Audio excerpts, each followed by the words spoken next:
Bonjour à tous, je m'appelle Antoine, je suis un étudiant en quatrième année de médecine à la faculté de médecine et sciences de la santé de l'Université de Sherbrooke. Et dans le contexte de la crise actuelle, je vous fais une vidéo de mon chez-moi pour vous parler de l'université, de la faculté, puis espérant que ça puisse répondre à quelques-unes de vos questions. Moi, je vais parler surtout à propos du campus de la santé. Puis, ce qui concerne le campus de la santé, il y a beaucoup d'hébergements disponibles. En plus des résidences de l'Université de Sherbrooke, il y a 2 chez résidences privées de l'autre côté de la rue. Il y a le Carré Santé. Puis, à quelques minutes de voiture, là, à peine, il y a la rue Brulotte, où il y a la majorité des appartements. Puis, en général, c'est là que les gens y trouvent quelque chose. Mais sinon, il y a le centre-ville qui est pas trop loin. Puis, absolument, c'est pas très compliqué. J'ai suivi mon dossier d'admission quand j'ai été accepté. Ça n'a pas été très compliqué. Je pense que sur le site internet directement du Moodle ou de l'université, on peut suivre les directives. En général, c'est juste quelques courriels là, qui vous envoient au début pour vous donner des informations. Mais vous allez avoir aussi des informations de l'université et des étudiants. En général, les étudiants, c'est plus pour les choses sociales, les activités, l'intégration, par exemple. Ce que je vous suggère fortement, que je vais vous en parler un peu après. Mais sinon, le suivi de l'admission, ça a été très simple.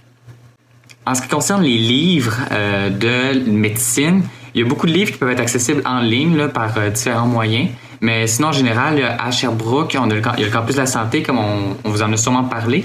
Puis, il y a la coop qui est littéralement dans le département de la faculté, puis qui est accessible là, par des passerelles, là, donc on n'est même pas obligé de passer par dehors. Et la coop est vraiment spécialisée pour les choses de santé, ce qui fait en sorte que si vous cherchez des livres, des sarraux, des matériels particuliers, il y a vraiment un peu de tout là-bas. Donc, c'est vraiment une bonne chose. Puis sinon, il y aura toujours Georges là, qui garde le cap là-bas, qui pourra vous parler et donner des très bons conseils, honnêtement, en ce qui concerne quel livre, à quel moment, qui serait plus pertinent à acheter. Ce qui est aussi important, c'est le fait qu'on met beaucoup d'autonomie sur les étudiants. On prend pour acquis que quand vous allez revenir à la maison ou peu importe, que vous allez étudier par vous-même. Vous allez étudier à votre rythme. Donc ça, c'est l'avantage. Vous étudiez vraiment selon votre rythme. Si vous avez un peu moins envie d'étudier à un certain moment parce qu'il se passe de quoi, quelque chose, vous pouvez parce que vous n'êtes pas proscrit à étudier à un certain moment de la journée. Ce qui fait en sorte que vous avez un peu une lassitude. Mais avec cette liberté-là vient la responsabilité d'autonomie. Puis je pense que c'est des choses que parfois peuvent être... au début, on s'adapte un peu, mais qui au final est vraiment gagnant. On gagne vraiment à avoir cette autonomie-là. Puis je pense que ça se voit dans les hôpitaux ou peu importe quel milieu là, dans la santé où vous allez paraître comme quelqu'un d'autonome, de quelqu'un qui est proactif, quelqu'un qui prend de l'avant des décisions pour atteindre un but. Puis je pense que c'est quelque chose qui souvent, moi je me fais dire à l'hôpital par des patrons qu'à Sherbrooke, les étudiants, ils sont cliniques, ils sont pratico-pratiques. Je pense que justement, c'est que la formation est très pragmatique, puis qu'on apprend les choses, puis on peut l'appliquer directement dans la vraie vie. Puis je pense que c'est quelque chose que, en tant qu'étudiant, on aime beaucoup. Aussi quelque chose qui est différent, c'est la disponibilité des professeurs. Je le répète, quand on était les petits API, on est 8-9, mais quand on a un professeur pour 8 ou 9 étudiants, c'est pas comme si on avait un professeur pour 200 étudiants. Ça fait une grande différence. Comme je disais, les professeurs connaissent votre nom, ils vous appellent directement par votre nom, comme je disais, là, s'ils ont besoin, s'ils veulent vous interpeller quelque chose.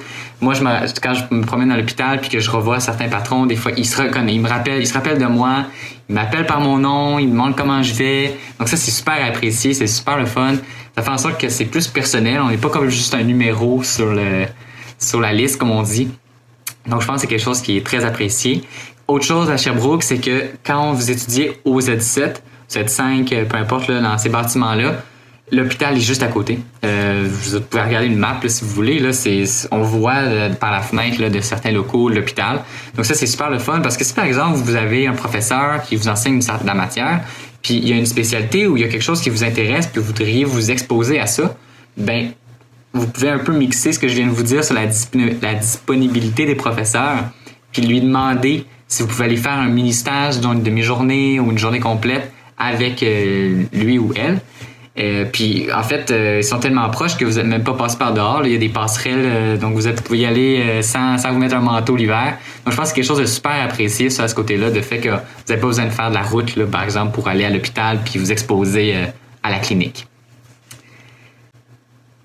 Donc, en ce qui concerne médecine, mais je pense qu'on peut aussi faire des parallèles avec les autres programmes de santé.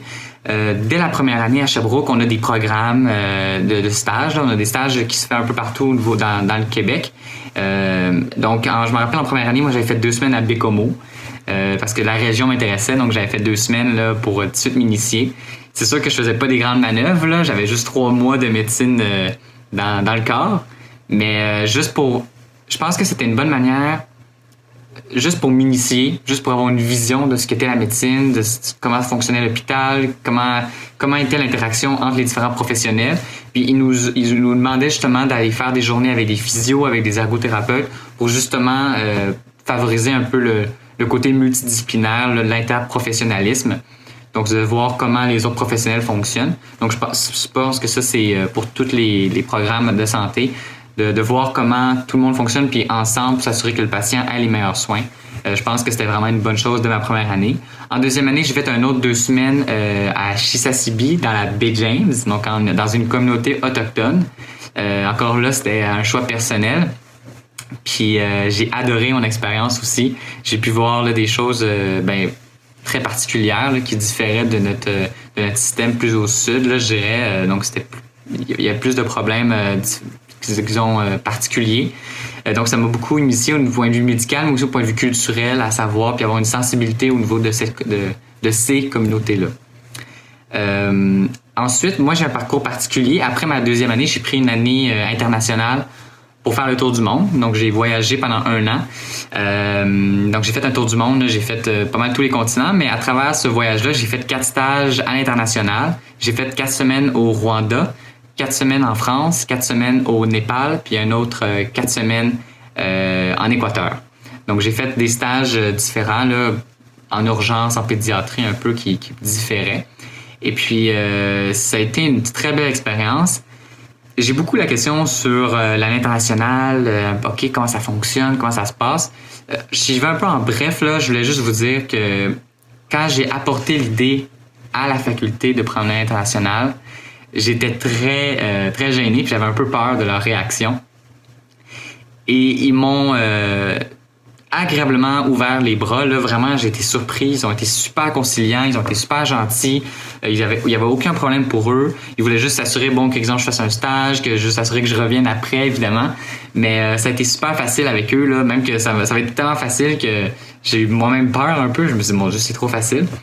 Mais ça a été une très belle expérience. Puis je pense que justement, la faculté, ce que je voulais dire au final, c'est qu'elle est très ouverte à faire des stages dans différents milieux internationaux, ou que ce soit même dans le Canada ou au Québec, dans différentes communautés. Donc je pense que c'est un beau côté de Sherbrooke, l'ouverture sur le monde qu'elle peut offrir. Aussi, je voulais mentionner, pendant mes stages, j'ai droit à des bourses par l'université pour m'aider financièrement un peu à ce niveau-là. Donc j'avais des bourses pour m'aider. Puis aussi, l'avantage des stages, j'ai pu en créditer 3 sur les 4, entre autres parce que c'était le maximum que je pouvais, mais ça m'a permis d'avoir plus de crédits dans mon dossier académique par la suite. Donc, il y a eu beaucoup d'avantages aussi de faire des stages à l'international. Donc, comme je vous ai dit, moi, j'ai une voiture parce que j'habite un peu plus loin de Sherbrooke, là, donc il fallait que je me promène à ce niveau-là. Donc, moi, j'avais ça, puis j'avais aussi une passe de stationnement pour le CHU, qui était avec le SPAC, si ça n'a pas changé, donc à ce niveau-là. Mais moi, j'encourage fortement à prendre le transport en commun si vous êtes comme la majorité des gens en appartement ou en résidence quand vous venez de l'extérieur. C'est très accessible. La carte étudiante de l'Université de Sherbrooke fait en sorte que c'est gratuit.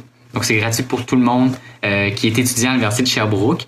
Donc, ça, c'est vraiment un beau côté. Comme si vous êtes aux résidences, vous pouvez carrément y aller à pied à l'hôpital. Puis, si vous êtes juste sur la rue Brulotte, l'autobus, je pense, ça va vous prendre 5 à 8 minutes. Là. C'est vraiment juste à côté.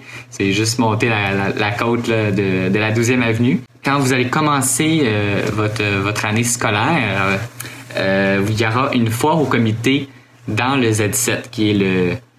c'est le Z7, mais peut-être que ça va être ailleurs, mais en général, c'est au Z7, qui est donc le bâtiment où vous allez avoir vos cours. Puis, c'est une foire où il y aura vraiment, je sais pas combien de comités, il y en a 1 million des comités, passant du sport, de la comédie musicale, des implications au niveau, ça peut être aussi médical, ça peut être de la réadaptation, ça peut être n'importe quoi, si vous vous impliquez, il y a du choix. Puis même si vous ne trouvez pas le choix au niveau du campus de la santé, il y aura d'autres comités qui sont au campus principal que vous pouvez avoir accès évidemment. Donc il y a vraiment notion de se faire, de changer les idées, d'avoir du plaisir. Je pense que c'est quelque chose que vous voulez pas manquer.